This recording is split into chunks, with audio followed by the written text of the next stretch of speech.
நாம் இன்றைக்கி பார்க்க போகிறது ரொம்ப சிம்பிளான இன்ஸ்டண்ட்டான Deepavali sweet beetroot coconut burfi. So இது வந்து பர்ஃபெக்டாக எப்படி பண்ணுறதுன்ட்டு நம்ம பார்க்கலாம். அதுக்கு முதல்ல ஒரு 2 பீட்ரூட் எடுத்துக்கோங்க. அது வந்து தோல் சீவிட்டு நம்ம என்ன பண்ணலான்னா அந்த ஃபைனாக கிரேட் பண்ணுறதுல வந்து நம்ம வந்து நல்லா துருவிக்கலாம். இந்த சின்ன ஹோல்ஸ் உள்ளதை எடுத்துக்கோங்க. அப்போ தான் வந்து இது வந்து பர்ஃபெக்டாக வரும். ரொம்ப பெரிய பீட்ரூட் வேண்டாம், மீடியம் பீட்ரூட் வந்து நம்ம எடுத்துக்கலாம்.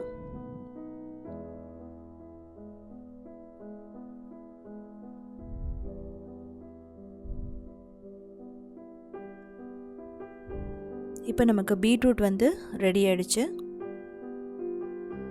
இப்போ வந்து ஒரு பேனை வந்து சூடு பண்ணிவிட்டு ஒரு 2 டேபிள் ஸ்பூன் நெய் போட்டுக்கோங்க.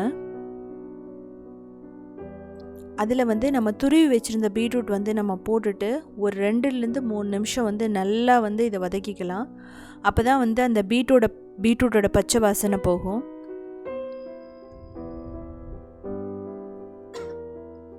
இப்போ வந்து 1 கப் வந்து தேங்காய் போட்டுட்டு துருவன தேங்காய் போட்டு அதையும் வந்து நல்லா ரோஸ்ட் பண்ணிக்கலாம்.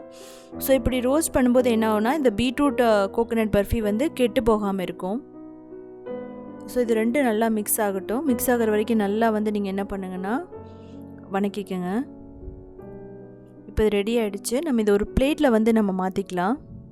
அதுக்கப்புறம் இதே பேனில் தான் வந்து நம்ம சுகர் சிரப் வந்து ரெடி பண்ண போகிறோம். அதுக்கு 1 கப் வந்து சுகர் போட்டுக்கலாம். 1/4 கப் தண்ணி ஊற்றிக்கலாம். இது வந்து சர்க்கரை கரைய வரைக்கும் நீங்கள் வந்து மிக்ஸ் பண்ணிவிட்டு அதுக்கப்புறம் வந்து 1 ஸ்ட்ரிங் கன்சிஸ்டன்சி, அதாவது ஒரு கம்பி பதம் வந்தோன்னே நம்ம என்ன பண்ணிடலாம்னா இந்த பீட்ரூட் வந்து நம்ம போட்டுடலாம். ஸோ நமக்கு பர்ஃபெக்டாக 1 ஸ்ட்ரிங் கன்சிஸ்டன்சி வந்துருச்சு.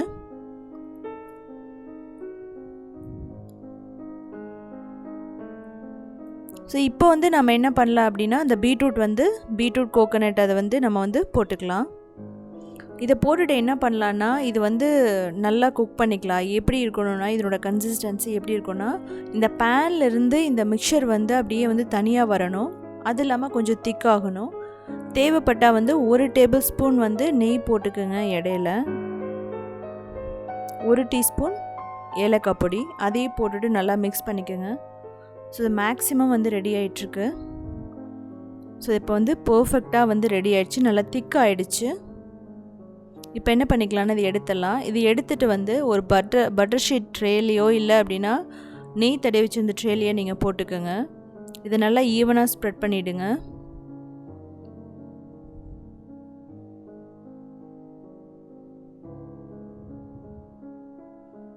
அதுக்கப்புறம் வந்து பாதாம் பிஸ்தா இதை வந்து நம்ம தூவிட்டு இதை வந்து ஒரு 1 மணி நேரம் அப்படியே விட்டுறலாம்.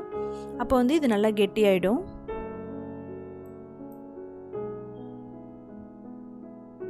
ஸோ இப்போ 1 மணி நேரத்துக்கு அப்புறமா வந்து நமக்கு பர்ஃபெக்டான பீட்ரூட் கோகோனட் பர்ஃபி நமக்கு ரெடி ஆகிடுச்சு.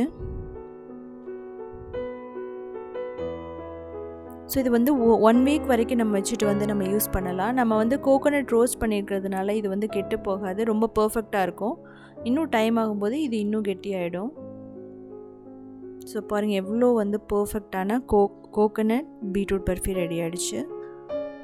நல்லா சூடாக இருக்கும்போது கொஞ்சம் நல்லா ஜூஸியாக இருக்கும் சாப்பிடும்போது. ஸோ அதுக்கப்புறம் கெட்டியாயிடும். ஸோ செஞ்சு பாருங்கள். செஞ்சு பார்த்துட்டு கமெண்ட் பண்ணுங்கள்.